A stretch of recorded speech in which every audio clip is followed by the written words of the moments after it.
A new viral tweet is claiming that the hottest club in New York City is, of all things, the Catholic Church, which is wild. Every single time I open social media right now, when I have New York City on my feed, which does occasionally happen living in DC, I see countless photos and videos of young people going to like one of 4 churches in Manhattan, St. Joe's being one of the biggest. And viral photos from last weekend's services show lines that go out the door of St. Joseph's Parish of hundreds of 20-somethings and early 30-somethings. Listen to this, posted by Will O'Brien. Totally amazed by the mass I attended this morning at St. Joseph's in Greenwich Village. A queue out the door, standing room only, and full of young people. I have never seen a mass with this many young people. Average age was probably mid to late 20s. The revival of Catholicism is very real. And that was then quote tweeted by Aubrey, who said, I went to the 11:30 mass, this one, and had to stand in the back the entire time. I thought to myself, this is the hottest club in New York City right now. And there this week have been endless news sources, TV interviews, radio segments, social media trends, all pointing towards this idea that Gen Z is marking ourselves as the Catholic generation in the United States of America, which is shocking a lot of people. But hey, today I'm filming from the back of a car because I'm outside of Boston filming a special with Matt Walsh and Michael Knowles about this very concept, and we watched together The Passion of the Christ, which you can catch tonight on DailyWire Plus. But this idea that social media is being used to evangelize something so far outside of what's trendy to instead point towards something what's timeless is really telling and interesting to me. One of the influencers who is making this go insanely viral on social media is named Kate DiPietro. She also happens to be Dana Perino's assistant over at Fox News. And between all of their cute little TikTok videos of fit checks and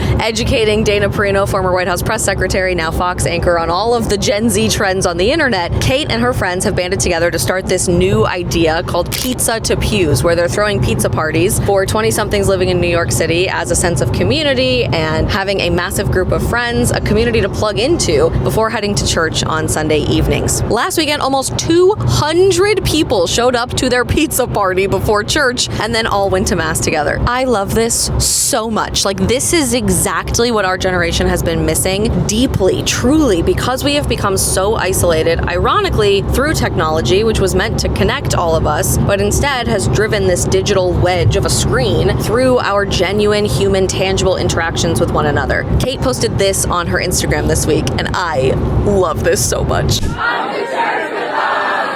All right. Today, Anthony and I are co-hosting our second pizza party before Mass. This pizza today is free because it's sponsored by Truthfully AI. It is ChatGPT but baptized. It's a great AI app for Catholics. So come with us. We're here. Pizza party number 2. I think we're gonna hit over 150 today. Yeah, I do too. Not even 4:30. Room is packed. Father Jonah is here. And Father Jonah is leading us in Palm Sunday Mass. Good to see you guys there. God bless you. We will be walking over with 200 people at 5:30. My friends are here.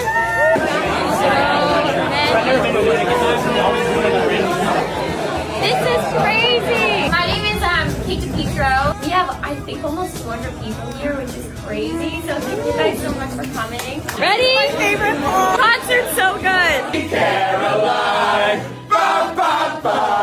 Good times never seem so good. So good, so good, so good. All right, here's the line to get into church. Be standing. What time is it? It's like 5:45. We finished Mass. We're going downstairs to young adult discussion. That's a wrap on church for the day. Night.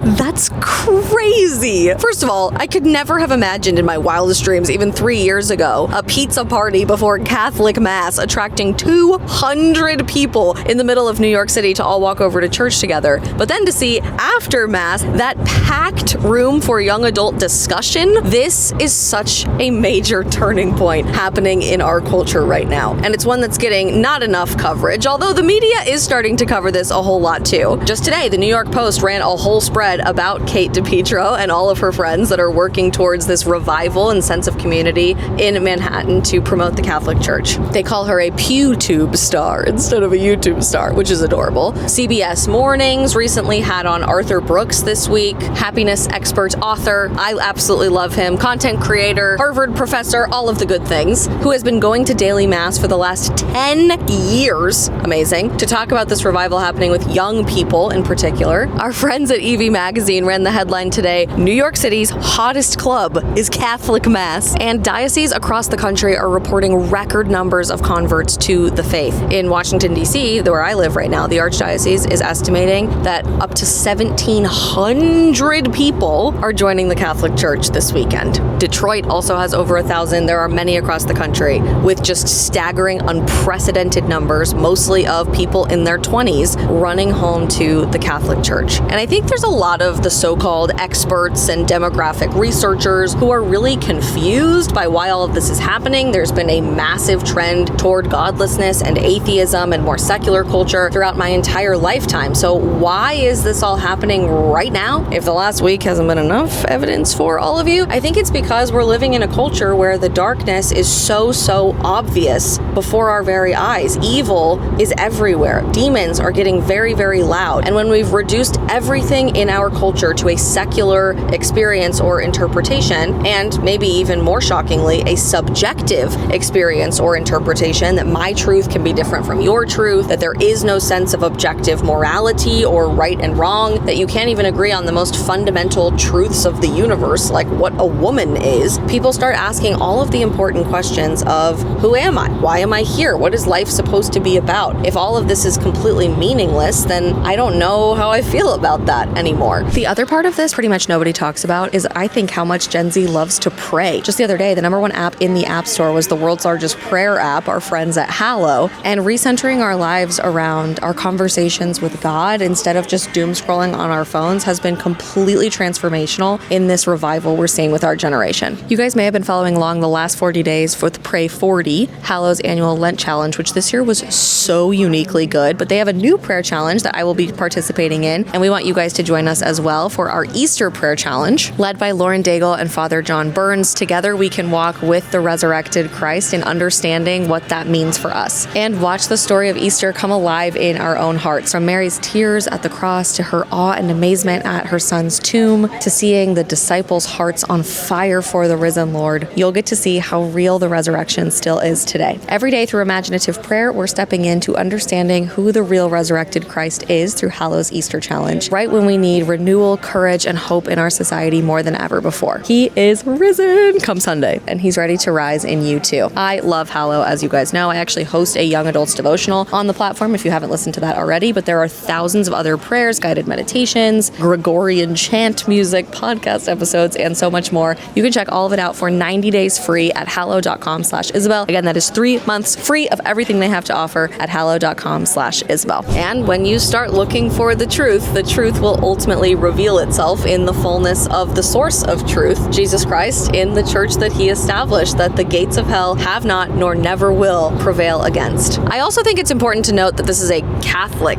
revival, kind of uniquely. There is certainly a Christian revival happening across the spectrum in the United States and across the West right now. We saw that right after Charlie Kirk was assassinated more than anything in the last several years, with these massive prayer vigils and rallies happening all on American college campuses, but on America's city streets and even international locations too. You saw millions of people gather in the streets of London. You saw people having prayer rallies in Johannesburg, South Africa, or Seoul, South Korea, and these vigils that just moved you to tears. But there's something specifically uniquely Catholic about what Gen Z is looking for, and that's what's confusing people more than anything. But again, not really hard to understand why, when the brand of Christianity that's often presented as more quote-unquote seeker-friendly to Gen Zers is this like half-in, half-out, rainbow-washed cultural Christianity that's too timid to even tell you the full truth of the gospel for fear that it might offend somebody. We've reacted to like a million clips on the show over the years of some of these crazy pastors that are just twisting the very nature of Christianity itself to fit whatever agenda they want to push behind the pulpit, not the least of which is now Senate candidate James Tallarico in Texas, trying to tell you that Mary is like the perfect archetype of why you should support abortion. But I say all this in terms of, in context of abortion, because